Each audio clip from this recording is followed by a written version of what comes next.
The One Take Wonders. Welcome to our Weekly Grooves edition of Behavioral Grooves. My name is Tim Houlihan. And I'm Kurt Nelson. Each week, Weekly Grooves picks a current article or news topic, and we examine it through a behavioral science lens. We dig in deep to help you understand the psychology behind the headline. Yeah, the article or topic is current, but we like to think that the insights, well, they're timeless.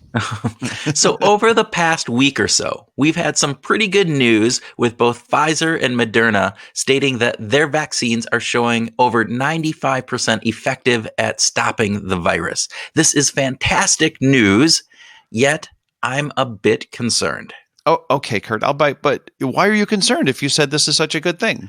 I'm concerned because there is a transition phase between when people first start getting the vaccine and when we'll have enough people receiving it for all of us to be safe. It is this transition phase that has me worried. Yeah, so what about this transition phase is so worrisome for you? Well, it's that we are humans. With all our human foibles and biases, which may mean that we will behave in ways that are not healthy and could create a significant danger for a number of people. And this was highlighted for me by Tyler Cowen, a professor of economics at George Mason University, who wrote an opinion piece for Bloomberg called "Vaccines May Have Social Side Effects." Okay, and what in his article, in that opinion piece, got you thinking about this? So think about this, Tim. People are going out now in the midst of this pandemic to bars and weddings, and they're not practicing social distancing or wearing masks. That's true. So what do you think they will do once a vaccine has started to be distributed? Will they take less risks or more? Well, if we know anything about human nature, they're going to take more risks since they're going to feel, well, at some level, safer, right? Exactly. And that is what Tyler talked about, that while some of us will be rational and understand that until everybody is safe, we will still need to practice social distancing and mask wearing, but many, many others will not. Our initial psychological response will be that, hey, I'm vaccinated, so now I can go out and back to the way things were before, even if that puts others at risk. Yeah, we also don't know if the vaccines will actually stop the virus from being transmitted or just protect us against the symptoms of COVID-19, right? So far, Pfizer and Moderna have only tested for the latter, and they have not tested to see if they stop us from carrying the virus. And this is the difference between a sterilizing immunity versus a functional immunity. Exactly. This means that until everybody gets vaccinated, people will still be at risk. And during the transition phase, I'm concerned that many people will feel safe and start to go out more and do more risky behaviors. Yeah, every day we are seeing examples of pandemic fatigue, right? How we are all yearning for this to be over and done with, wanting to get together with friends and family, go out to eat in restaurants, listen to some live music, right? I mean, go back to the office. Okay, maybe not go back to the office, but we are feeling a weariness and a toll that COVID is having on us all. And any sign of hope will probably provide the excuse that people need to break down and start taking more risks. Exactly. And with the vaccine, we will feel safer and the social pressure will increase to take those risks. It's not an internal sense of safety. It's not just an internal sense of safety, but there will be an outward pressure on us as well. Tyler, in his article, talks about the social pressure that is put on people if you are out in a store without wearing a mask right now, right? So right now you get dirty looks. You might even get asked to leave and just feel the pressure of being the only one there without a mask.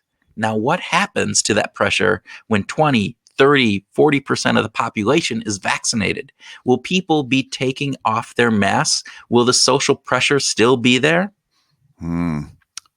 Probably not. Yeah, I don't think so either.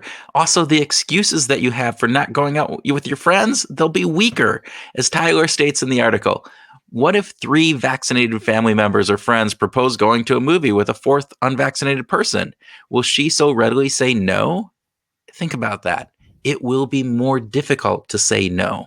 Yeah, it will also create an even bigger divide in the country than we have today, right? This idea that, that it is safe and we need to reopen everything and we need to go back to the status quo versus the idea of we are still at risk and we still need to keep some of these safety measures in place.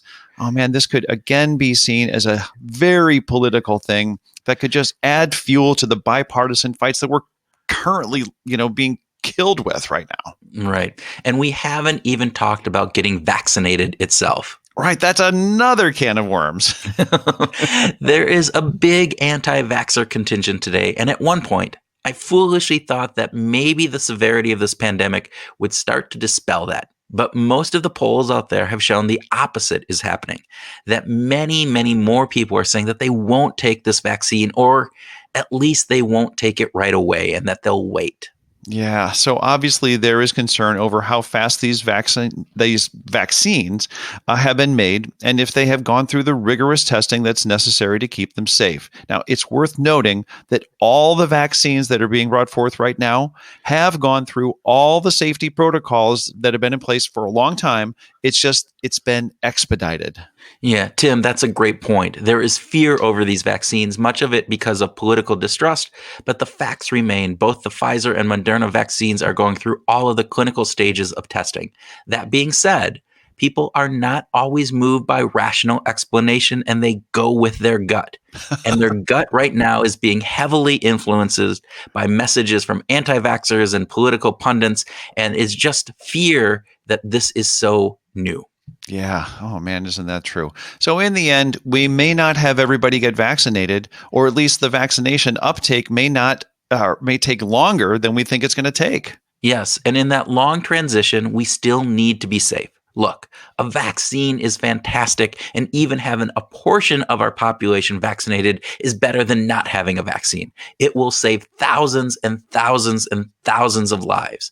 I just think we need to be careful and to be aware of our human tendency to discount risk in these types of contexts. Yeah, humans. Oh, man. Okay, so listeners, remember the vaccine is positive, but we still need to keep up our guard until we have enough people vaccinated for everyone to feel safe.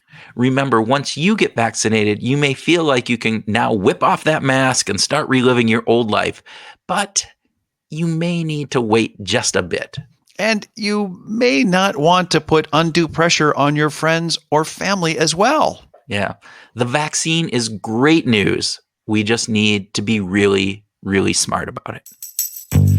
Okay, that wraps up this episode. We hope that you enjoyed this and found it useful. If you did like it, please share it with a friend, mention us on social media, or leave us a review on Apple or whichever pod service you use. And with that, we hope you go out and find your groove this week.